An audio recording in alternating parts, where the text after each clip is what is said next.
Halo majikan, assalamualaikum. Hari ini kita TC lagi ya buat penebusan dosa karena setelah kemarin 3 harian gitu kagak ada video kan. Jadi karena hari ini adalah hari Valentine penuh cinta, Babu berikan TC lagi nih biar majikan pada kagak tantrum. Padahal kita baru aja nih balik dari kantor, dari kerja begitu macet-macetan, langsung buru-buru bikin video nih malam Jumat biar nanti Jumat siang bisa ngedit terus tayang nanti malam ya. Semoga keburu ya.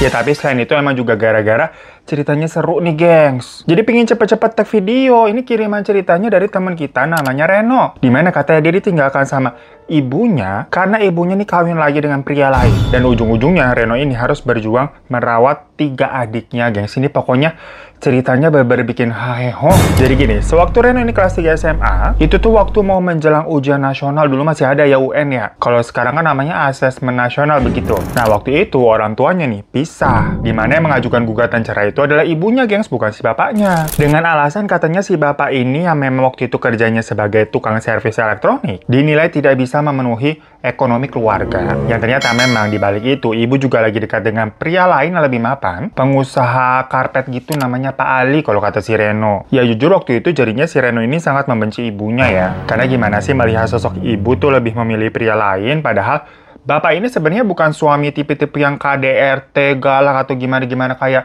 cerita-cerita perceraian begitu, enggak. Cuma memang yang sering Reno dengar nih kalau ibu bapaknya berantem tuh, si ibu nih selalu menyuruh si bapak nih nyari kerjaan lain yang penghasilannya lebih besar lah. Intinya tentang ekonomi. Tapi mungkin bapak ini kayak udah di zona nyaman kali ya, alias malas juga mungkin ya, Reno nggak tahu. Dan karena kerjaannya bapak ini adalah tukang servis elektronik, jadi di rumah numpuk tuh segala macam, mulai dari apa mesin cuci, vacuum cleaner, kipas angin, TV, yang memang jadi berantakan banget dilihatnya. Mungkin hal itu juga yang membuat si ibu nih mumet tiap hari gitu kan, pemandangannya kagak pernah rapi. Ya anyway, ujung-ujungnya kan si ibu nih yang gugat cerai. Dia keluar dari rumah untuk menikah dengan laki-laki pengusaha karpet tadi tuh si Pali. Dan Pali ini konteksnya juga duda gengs. Dia punya 5 orang anak yang malah dari pernikahan sebelumnya tuh ikut Pak Ali semua. Jadi Reno sama ketiga adik yang nggak dibawa sama ibu, alias disuruh tetap tinggal sama bapak aja. Tapi ibu sempat bilang bakal ngirimin uang bulanan untuk mereka. Namun ya Reno sama adiknya ini udah terlanjur sakit hati dan benci sama ibu ya jatuhnya kan hal itu. Sebagai anak merasa ditinggalkan, ngerti lah ya. By the way, adiknya Reno itu ada yang namanya Faris kelas 1 SMA, ada yang namanya Nana kelas 2 SMP, dan yang terakhir itu Dion kelas 5 SD. Jadi jaraknya ya bisa dibilang cukup deket-deket. Untuk hal ini dari dulu juga ibunya suka ngomel tuh dengan bilang kayak itu si bapak mau buatnya doang tapi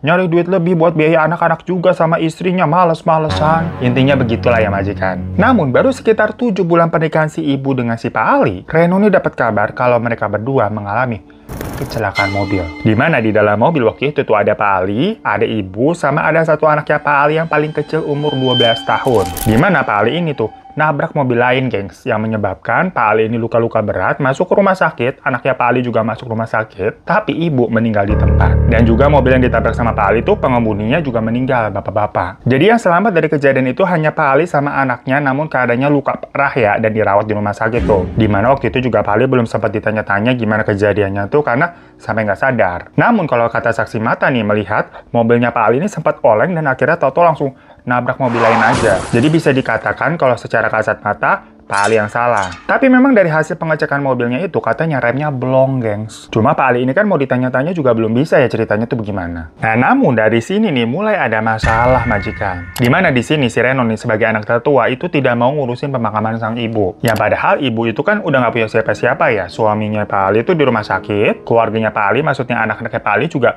ternyata nggak suka mungkin sama ibu nih yang jadi ibu tirinya, sampai nggak ada juga yang mau ngurus. Mereka hanya fokus kepada Pak Ali dan adik mereka yang paling kecil aja tuh yang ada di rumah sakit. Nah, sedangkan bapaknya Reno alias berarti ini mantan suaminya ibu, pastinya juga nggak mau lah, dia kan dicerain sama ibu. Nah, Reno sendiri sampai bisa setega itu karena ya menurut POV-nya dia waktu itu ya, setelah ibunya menikah, ibunya itu bener-bener nggak pernah sama sekali jenguk anak-anaknya di rumah tuh, termasuk si Reno. Ibu cuma transferin uang tuh lewat Reno yang katanya untuk diberikan kepada adik-adiknya juga. Tapi sebenarnya uang itu nggak pernah Reno sama adik-adiknya pakai karena mereka nih sebagai anak benar-benar merasa marah dan kecewa sama ibu mereka. Jadi pada intinya nih, akhirnya uang dari ibu itu tuh selama kurang lebih 7 bulanan, semenjak ibunya pergi dari rumah ya, Reno kasih ke pihak rumah sakit untuk mengurus pemakamannya sang ibu. Jadi yang memakamkan segala macam dari pihak rumah duka, tanpa dihadiri anak-anaknya satu orang pun. Yang sebenarnya memang semenjak ibunya pergi meninggalkan Reno sama adik-adiknya untuk kawin lagi, mereka ini seperti menganggap ibu ini udah nggak ada. Namun setelah ibu dimakamkan tuh, ternyata Reno sama adik-adiknya mengalami sebuah kejadian-kejadian yang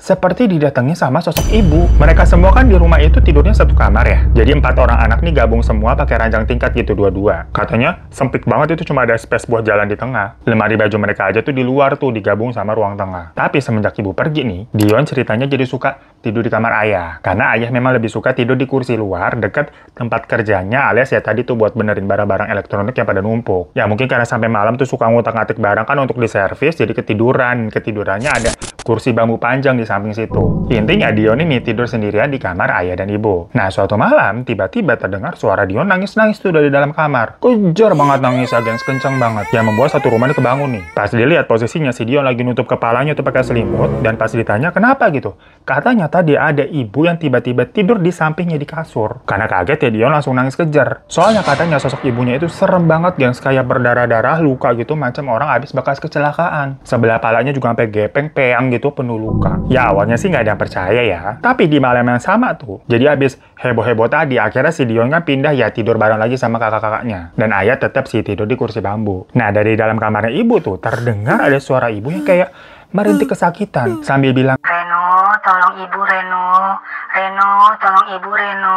Reno, tolong ibu.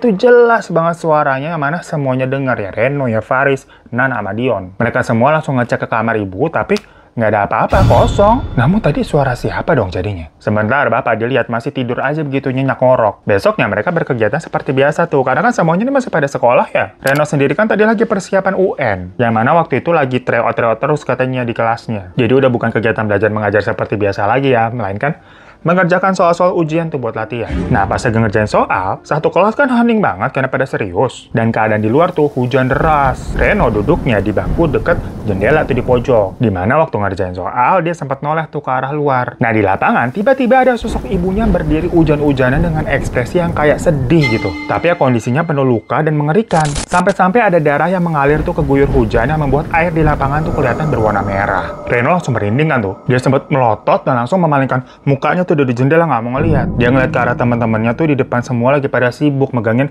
kertas ujian mereka masing-masing. Dengan gemetaran, si Reno tetap berusaha tuh ngerjain ujian yang ngelingkarin lembar LJK gitu kan pakai pensel 2B. Sampai tiba-tiba ada suara tuh di belakangnya berbisik. Ren. Dimana suara yang dia dengar itu adalah ya suara ibunya. Masih gemeteran tuh si Reno berusaha untuk mengabaikannya. Tapi suara itu kedengaran lagi. Reno. Lagi-lagi suara ibu itu manggil di belakangnya, gengs. Ya mungkin karena si Reno ini diem aja ya. Suara itu akhirnya kayak lebih meninggi gitu. Reno. Dan Reno langsung nengok ke belakang. Yang ternyata di belakang itu adalah ya murid juga, teman kelasnya yang lagi ngerjain ujian, bingung gitu kan ngeliatin si Reno kenapa. Dari depan nih guru pengawas langsung negur Reno yang dikira mau nyontek temennya tuh gara-gara nengok ke belakang. Tapi dari situ langsung buyar, maksudnya Reno jadi tidak melihat atau mendengar sosok ibunya lagi. Namun keringetan dingin tuh sampai dikira sama gurunya sakit. Nah, pas sampai rumah nih, ternyata adik-adiknya juga mengalami hal yang sama. Di mana mereka melihat sosok ibunya di sekolah masing-masing. Yang mana kebetulan memang semuanya di beda sekolah ya, walaupun konteksnya waktu itu si Reno sama adiknya Faris itu sama-sama udah SMA, tapi sekolahnya beda. Nah, mulai dari Faris nih katanya. Jadi sekolahnya Faris itu pada nggak tahu ibunya ini udah nggak ada. Karena Faris sendiri memang nggak ngasih info ke sekolah. Pokoknya pihak sekolah taunya memang terakhir kali orang tuanya Faris ini sudah bercerai aja kan. Nah, pas lagi jam pelajaran nih, tahu-tahu ada guru yang masuk manggil si Faris. Bilang katanya itu ada telepon dari ibu kamu, katanya penting. Kamu disuruh pulang gitu, ditunggu sama ibu kamu di rumah. Ya Faris di situ kaget kan. Maksudnya kan ibu udah meninggal. Siapa itu yang nelfon ke sekolah ngakunya ibunya Faris dan nyuruh Faris untuk pulang? Awalnya Faris kira ada yang lagi ngerjain dia aja. Cuma Faris sendiri masalahnya nggak pernah bener-bener cerita ke siapapun tentang ibunya yang sudah meninggal. Bahkan ke teman-teman kelasnya itu juga pada nggak tahu semua. Faris bener-bener kayak nggak mau ngomongin ibunya sama sekali lah semenjak si ibunya ninggalin rumah tuh. Tapi pas dicek teleponnya tuh ke ruang guru, udah mati. Nah terus kalau si Nana waktu itu dia lagi pelajaran olahraga kan, praktek tuh di lapangan. Tapi tiba-tiba kan hujan lebat tuh, jadinya pada bubar. Yang pas lagi pada ganti baju tuh di kamar mandi, namanya cewek-cewek ya. Nana melihat sosok ibunya tuh di cermin. Yang padahal di situ situasinya lagi rame orang tuh, cewek-cewek semua pada ganti baju. Si Nana yang langsung ketakutan, dia keluar dari kamar mandi. Nah hari itu ternyata Dion aja nih tapi yang nggak ada apa-apa di sekolahnya. Dan di rumah tuh pas lagi pada cerita masing-masing tentang kejadian yang mereka alami, tiba-tiba ada polisi tuh datang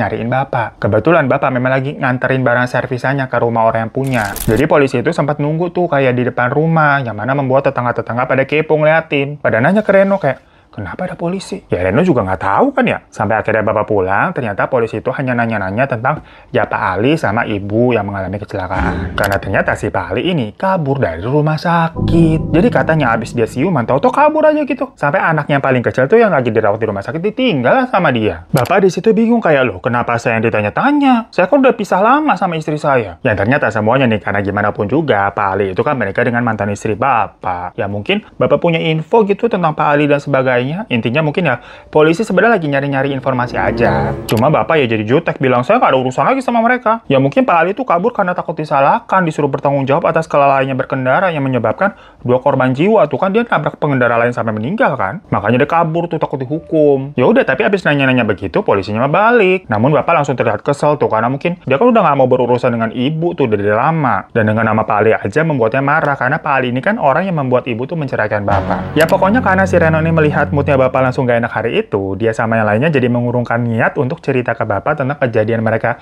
seperti melihat sosok ibu di sekolah. Malamnya semua anak nih tidur kan dalam satu kamar. Pokoknya Dion udah trauma nggak mau tidur lagi di kamar ibu. Yang padahal malam itu nih bapak lagi tidur tuh di dalam kamar. Maksudnya bukan lagi tidur di kursi bambu. Cuma Dion tetap nggak mau tidur di sana karena ya takut. Nah pas sudah tidur, si Reno nih dibangunin sama si Nana. Yang ternyata Dion ini minta ditemenin sama Nana tuh ke kamar mandi. Tapi Nananya juga takut. Jadilah Nana bangunin Reno minta bareng-bareng temenin ke kamar mandi. Ya udah, sebagai kakak tertua nih, akhirnya Reno ini nemenin tuh Nana sama Dion. Mereka bertiga tuh ke kamar mandi. Sedangkan si Faris sendirian aja tuh, soalnya udah tidur udah ngorok. Rumah mereka ini padahal kecil banget ya gengs katanya. Cuma ya perkara kejadian tadi siang di sekolah, mereka jadi pada takut aja udah. Nah kamar mandi mereka itu kayak di gang. Ini kata si Reno sih jelasinnya agak susah ya, jadi mungkin pakai gambar aja kalian ya. Tapi majikan bentar, ini muka kita kok rasanya kayak nggak enak gitu ya. Abis kerja tadi kita balik ke sini langsung bikin video sih, abis belum sempat bersih-bersih di jalan segala macam.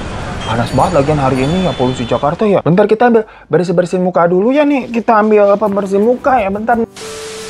Ini majikan misal water atau pembersih wajah yang biasa babu pakai nyampe udah setengah begini karena emang cakep banget ini produk. Bentar kita balikin topi dulu biar mudah bersihin muka. Tapi abis ini majikan nggak boleh ngejudge babu dan harus terima babu apa adanya ya, walaupun daki babu banyak.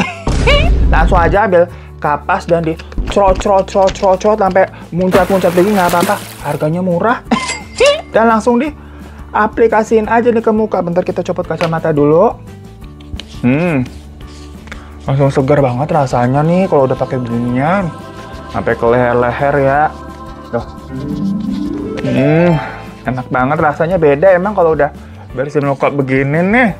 Tuh, langsung kotor tuh. Kayak coklat-coklat gitu, gengs. Makanya kalian nih kalau misalkan habis pulang kerja atau sebelum skincarean wajib banget bersihin muka dulu pakai micellar water ini dari G2G by the way. Karena micellar water dari G2G ini tuh ampuh banget, gengs, dari yang namanya ngangkat kotoran, debu-debu sampai ngapus make up. Udahlah nggak usah ditanya, no debat ini juaranya. Tuh langsung kinclong ya, glowing begini ya, bener-bener kerasa bersih banget, seger banget. Bandingin sama yang tadi. Nah cuman yang paling gua suka dari produk ini nih, ini kan segede gentong begini ya, 300 ml ini isinya cuma 40.000 coba. Murah banget kan? Kata gua mah check out, karena itu basic produk yang wajib dipunya. Jadi buat kalian yang cewek ataupun cowok semuanya kudu pakai ya. Kita aja sekotor gini kan kapasnya kan kagak make upan, apalagi kalian yang cewek-cewek make upan segala macam. Langsung aja makanya check out di keranjang YouTube tuh di bawah ya. Karena ini jatuhnya murah banget, gengs. Awet lagi lah, kacau. Udah langsung check out di bawah ya.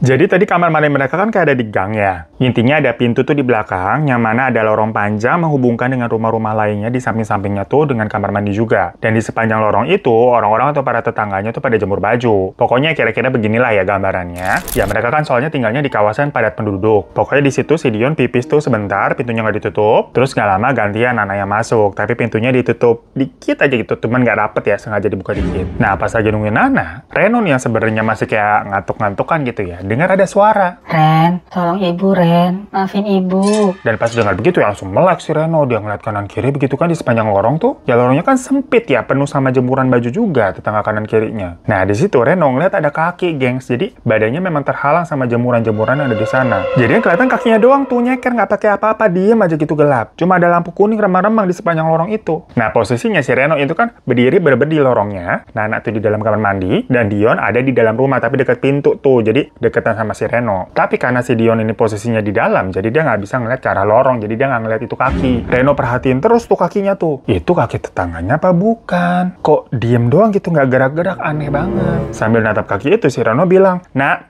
cepet nak." Dijawab sama si Nana tuh di dalam. Iya bentar bang, namanya pup ini mana bisa disuruh cepet-cepet sih. Jadi si Nana ternyata lagi buang air besar tuh, bukan pipis tuh. Jadi mungkin agak lama. Tapi si Reno yang terus-terusan ngeliat si kaki itu tuh masih natap tuh, mulai tinggi nadanya. "Nak, cepet nak." "Oh abang," gitu. Si Nana kayak ngambek di dalam kali ya, disuruh cepet-cepet. Nah karena si Reno ini nggak dengar suara Nana nyiram air ke dalam kloset, tandanya mungkin belum selesai juga ya. Kalau orang mau buru-buru kan pasti jebar-jebur. Makanya si Reno bilang lagi, "Nak, ini abang tinggal kamu ya." Gara-gara itu mungkin si Nana langsung panik, langsung tunggu. Baru kedengaran suara biar gayung tuh ke dalam toilet. Tapi kaki itu masih di situ aja. Cuma kayak gerak dikit guys, jadi kan diem. Kayak gitu. Ya maksudnya berarti bener-bener itu orang ada yang berdiri, itu beneran kaki. Nah, langsung dibentakkan sama si Reno. Dan Nana keluar toilet tuh buru-buru. Ya pas Reno lihat lagi ke arah kaki itu, udah nggak ada, udah hilang. Nana ngomong kayak, "Oh belum keluar nih, masuk ke gelas bang." Tapi Reno langsung ninggalin Nana, langsung masuk ke dalam rumah sambil narik Dion. Dan Nana ngejar tuh dari belakang. Tiba-tiba, TV yang lagi diservis sama bapak tuh yang ada di depan, nyala gengs. Cuman kresek-kresek doang, kayak semut gitu loh tampilannya. Mereka bertiga langsung diem kan. Dan dari TV itu ada suara. "Maafin ibu, tolong ibu." Dion sama Nana tuh langsung pada megangin Reno. Mereka diam mematung tuh ngeliat TV sama dengerin suaranya. Sementara layarnya emang masih kresek-kresek. Akhirnya sama Reno nih mau dicabut tuh kabel TV-nya tuh. Tapi pas dilihat ternyata memang kabelnya nggak kecolok, gengs. Tapi kok TV-nya bisa nyala? Mereka langsung lari tuh ke dalam kamar, ke kasur masing-masing ketakutan. Nah di situ si Reno ngeliat kasurnya Faris kok kosong. Maksudnya lah, Farisnya nggak ada, kemana? Dan dari luar kamar nih terdengar ada suara Faris manggil-manggil. "Pak Reno, Bang! Pak Reno, tolong Bang!" Tapi suaranya nih kayak suara macam dari suara telepon gitu loh. Jadi bukan kayak jelas kayak tadi yang suara di TV gitu. Jadi kayak dari digital. Nana sama Dion juga dengar di situ tuh. Soalnya si Nana sampai bilang, "Itu suara Bang Faris." "Bang Reno, tolong Bang!" Ya karena didengar suaranya dari luar kamar, mereka bertiga intip keluar tuh. TV yang tadi nyala tuh, TV servisan di depan udah mati. Tapi suaranya terdengar yang masih dari arah tempat kerjanya Bapak, dari elektronik itu. Reno deketin kan nih, dan terdengar sepertinya berasal dari sebuah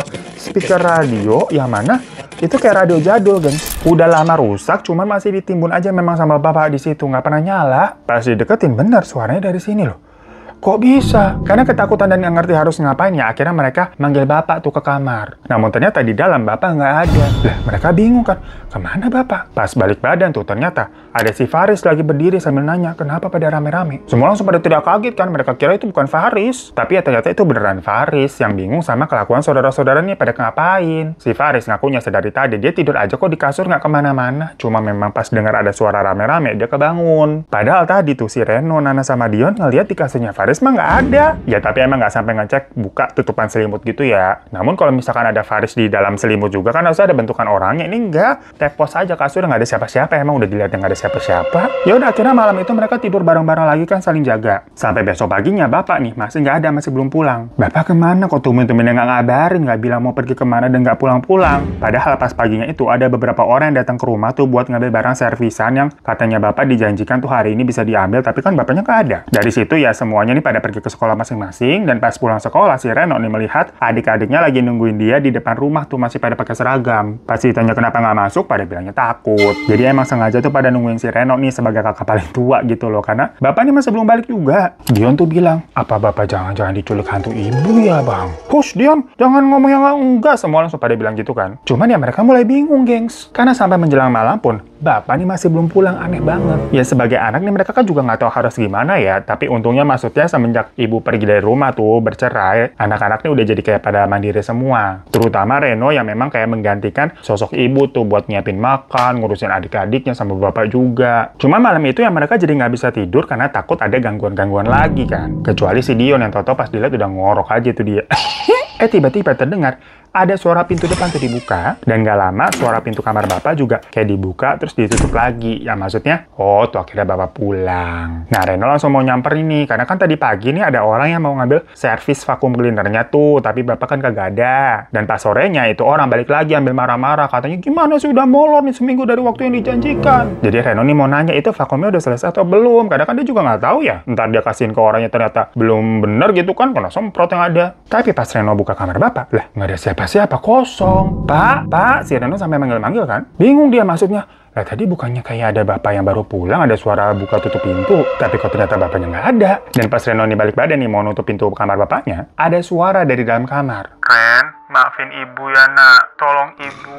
Yang pas Reno nengok lagi, dia melihat sosok ibunya tuh lagi duduk di kasur. Sama Reno langsung ditutup tuh pintunya. Dia balik ke kamar dengan ketakutan, diem aja udah. Nana sama Faris udah sampai nanyain gitu, kenapa kak gitu. Bapak udah balik kan? Tapi Reno nggak jawab nih, dia berketakutan saat itu. Dan yang lebih dramatisnya lagi malam itu, tahu-tahu hujan lebat tuh turun disertai petir. Ya soalnya kan memang waktu itu lagi musim hujan terus ya gengs ya. Dan mendadak kamarnya bocor itu atapnya tepat di atas kasurnya si Faris. Si Faris kan tidurnya di atas tuh pakai ranjang susun. Jadi langsung pada heboh tuh nyari ember buat tatakan bocor. Namun lebih parahnya lagi ternyata di depan rumahnya banjir gengs sampai masuk airnya tuh udah semata kaki. Wah mereka kewalahan banget dia malam itu. Tetangga-tetangga lain juga pada kebangun tuh karena kan banjirnya makin tinggi. Rumah mereka kan rumah padat penduduk yang memang gak jauh dari situ tuh ada kali yang banyak sampahnya ya. Kalian ngerti lah kalau musim hujan tuh udah pasti banjir. Reno sama yang lain tuh sibuk tuh ngurusin ngamanin barang-barang elektronik servisan bapak. Karena kan itu pada punya orang ya ntar tambah rusak kalau kemasukan air. Lagi nyerok-nyerokin air tuh keluar tuh sama beresin barang-barang. Tiba-tiba Nana nih pas lagi nyerok-nyerok begitu kayak nyangkut sesuatu. Yang pas ditarik ternyata ada kemeja kotak-kotak gengs, tapi banyak bercak darahnya. Nah langsung teriak langsung dibuang lagi tuh kemejanya tuh sampai masuk ke air. By the way, airnya ini keruh ya, bener-bener kayak air coklat gitu loh yang butek nggak kelihatan apa-apa lah, air kali soalnya. Jadi pas bajunya dicemplungin lagi tuh nggak kelihatan. Semua langsung pada lihat-lihatan kayak kemeja siapa tuh kok banyak darahnya. Dan tiba-tiba dari dalam air tuh muncul wajah laki-laki yang pucat banget. Mereka langsung teriak keluar rumah dan lapor ke Pak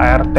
Dikira ada mayat yang hanyut soalnya. Cuma pas dicek lagi tuh barang-barang sama warga yang nggak ada apa-apaan tuh di dalam airnya. Namun karena makin lama nih banjir tuh makin tinggi sampai sepinggang orang dewasa. Jadi warga di sekitar sana langsung pada disuruh ngungsi semua. Ditanyain juga tuh sempat bapak kemana? Ya Reno sama lain nggak tahu ya bapak kemana. Singkat cerita mereka semua langsung tinggal di posko pengungsian yang kurang lebih 2 hari lebih. Yang sekarang air itu surutnya lama banget perkara memang lagi musim hujan kan. Mereka juga jadinya nggak sekolah tuh. Yang padahal posisinya pada saat itu si Reno ini kan udah mau mendekati ujian nasional bentar lagi. Namun nggak tahu kenapa ya, katanya di posko itu mereka jauh lebih tenang, soalnya rame. Bener-bener sampai malam rame, nggak ada sepi-sepinya gitu lah. Ada orang yang nggak tidur, mungkin stres ya, atau bayi nangis-nangis. Ya makanya mungkin buat semua orang waktu itu, orang pada frustasi, stres segala macem. Namun buat Reno sama adik-adiknya, itu justru membuat ketenangan, mereka nggak ketakutan. Malahan mereka lebih stres dan deg-degan sewaktu lagi di rumah tuh yang ada teror dari penampakan ibunya. Ya memang setiap orang nih ada ceritanya ya, di balik musibah selalu ada hikmah ya. Namun dari situ ada sebuah berita yang membuat Reno sama adik-adiknya terkejut. Di mana bapak itu dikabarkan ditangkap sama polisi gengs karena katanya mencoba untuk kabur. Jadi ternyata bapak ini menjadi tersangka dalam penyabotasean mobilnya Pak Ali yang sampai remnya belum. Ceritanya waktu itu si ibu ini memang manggil bapak ke rumahnya Pak Ali tuh untuk benerin mobil. Alasannya karena memang basicnya bapak ini ngerti gengs permesinan. Jadi ya segala macam mesin, elektronik itu bapak bisa. Nah Pak Ali sama ibu itu memang besok paginya mau keluar kota. Tapi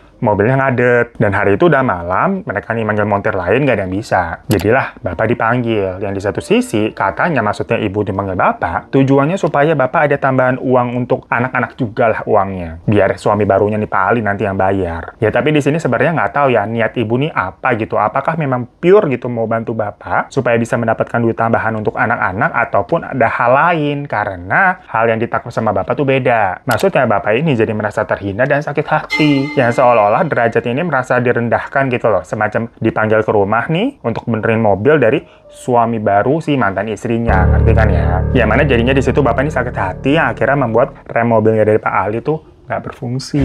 Nah, anak-anaknya Pak Ali yang pada tinggal di sana kan malam itu ngeliat si bapak datang yang benerin mobil kan. Tapi mereka nggak tahu kalau bapak itu adalah mantan suami dari si ibu tiri mereka ini. Dan setelah kejadian kecelakaan kan ditemukan memang kalau ternyata rem dari mobilnya Pak Ali ini blong. Dan setelah diinvestigasi sama polisi, anak-anaknya Pak Ali ditanyain semua, mereka bilang ya kalau memang malam itu ada montir datang ke rumah kan. Ditambah juga akhirnya Pak Ali ini ketemu gengs. Ternyata benar, dia kabur karena takut disalahkan ataupun dipenjara karena nabrak orang sampai meninggal. Walaupun konteksnya di sini sini adalah remnya blong, cuma namanya orang takut di penjara ya jadinya Pak Ali kabur. Dan polisi makanya juga waktu itu sempat ke rumah tuh nyari Bapak buat nanya-nanya segala macem. Ya Bapak sama kayak Pak Ali nih, mungkin karena takut, namanya juga orang bersalah kan pasti cemas gitu bawaannya ya. Bapak juga kabur tuh dari rumah. Dan ujung-ujungnya ketangkap juga sama polisi, dan terbukti memang ternyata Bapak yang mensabotase mobilnya Pak Ali. Ya udah, dari situ Bapak ini divonis penjara seumur hidup loh gengs. Dan berarti si Reno ini mendadak menjadi kepala keluarga yang harus ngurusin adik-adiknya. Dia sampai nggak ikut UN. Sebenarnya kalau mau diceritain kehidupannya Reno ya panjang ya. Pokoknya untungnya waktu itu nih mereka dibantu sama ada pihak dari masjid, karena jatuhnya kan mereka jadi yatim. Bapak juga dipenjaranya seumur hidup, istilahnya mah sama aja jadi yatim piatu sebenarnya. Nah makanya untuk beberapa lama nih mereka diurus dan diberikan bantuan sama pihak masjid. Dari situ mereka lebih banyak belajar tentang agama dan berserah kepada Tuhan lah. Mereka juga nggak tahu nih maksudnya kenapa sosok ibu waktu itu sempat datang seperti itu. Tapi setelah dijalani dan dipikir-pikir lagi, mungkin sosok ibu itu tuh yang selalu mengatakan minta maaf dan minta tolong, mengisyaratkan hal tertentu. Yang mana kalau semua anak tuh memang diucapkan minta maaf. Tapi kalau minta tolong hanya ke Reno saja. Yang kalau dipikir-pikir lagi, mungkin karena Reno ini sebagai anak tertua, ibu ini minta tolongnya bukan maksudnya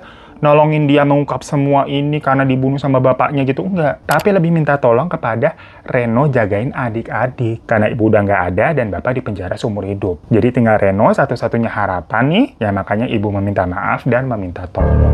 Karena setelah kejadian ini, Reno akhirnya juga mengorbankan dirinya gak lulus SMA, jadi dia beneran gak ikut UN untuk bekerja nih meneruskan usaha bapaknya servis elektronik demi adik-adiknya tetap bisa bersekolah. So, itu majikan cerita dari Reno yang mana katanya sekarang keadaannya udah jauh lebih membaik. Fares juga udah kerja. Nana nih sempat dapat beasiswa, jadi udah kuliah, udah lulus juga, dan udah kerja juga sekarang. Dan mereka bertiga nih patungan untuk biaya kuliahnya Dion. Jadi Dion nih masih kuliah. Reno bilang terkadang memang kehidupan tuh memang menghantam kita sangat keras. Tapi ya hidup harus terus berjalan. Dan katanya sih ada satu kalimat dari pengurus masjid yang masih diingat sama Reno yang memang dia pegang terus ya dalam melalui semua cerita ini sampai pun hingga saat ini gitu. Kalimatnya adalah semua pasti akan berlalu. Ya maksudnya semua kesusahan ataupun bahkan kesenangan itu pasti akan berlalu. Jadi tugas kita sebagai manusia ya jalanin aja hidup ini sebisa dan semampu kita. Sisanya ya udah pasrah. Karena pasti Tuhan akan bantu untuk nemuin jalan buat melalui semuanya. Asal kitanya jangan menyerah dan jalanin aja udah terobos sepahit apapun itu. Dan alhamdulillahnya memang sekarang Reno nih mengaku sudah bisa lebih bernafas dan merasakan manisnya kehidupan lah. Dia sudah berdamai dengan semuanya, udah nggak stres dulu yang awal-awal tuh sebenarnya bingung harus ngapain. Ya terima kasih banyak ya Reno untuk ceritanya ya. Terima kasih juga buat para majikan semua kecintaanku ya. Happy Valentine semuanya. Jangan marah-marah, kita harus penuh cinta. Yaudah, yang mau kirim-kirim cerita bisa email di bawah ini dan sampai jumpa lagi di kasus teman cerita selanjutnya. Assalamualaikum warahmatullahi wabarakatuh. Janganlah takut, ceritakan padaku, karena kamu teman cerita.